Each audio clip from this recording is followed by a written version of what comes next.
يا أيها الناس اعبدوا ربكم الذي خلقكم والذين من قبلكم لعلكم تتقون الذي جعل لكم الأرض فراشا والسماء بناء وأنزل من السماء ماء فأخرج به من الثمرات رزقا لكم فلا تجعلوا لله أندادا وأنتم تعلمون وإن كنتم في ريب مما نزلنا على عبدنا فأتوا بسورة من مثله وادعوا شهداءكم من دون الله إن كنتم صادقين فإن لم تفعلوا ولن تفعلوا فاتقوا النار التي وقودها الناس والحجارة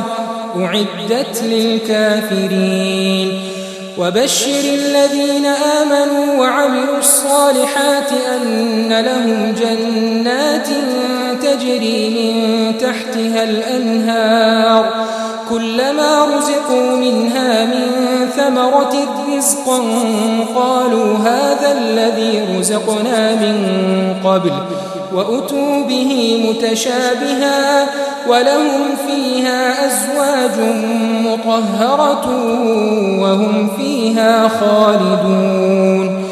إن الله لا يستحيي أن يضرب مثلا ما بعوضة فما فوقها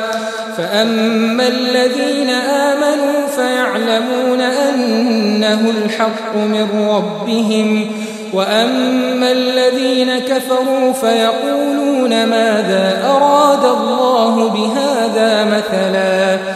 يضل به كثيرا ويهدي به كثيرا وما يضل به إلا الفاسقين الذين ينقضون عهد الله من بعد ميثاقه ويقطعون ما أمر الله به أن يوصل ويفسدون في الأرض أولئك هم الخاسرون كيف تكفرون بالله وكنتم أمواتا فأحياكم ثم يميتكم ثم يحييكم ثم إليه ترجعون هو الذي خلق لكم ما في الأرض جميعا ثم استوى إلى السماء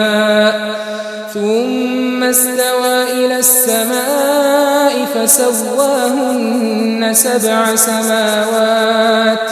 وهو بكل شيء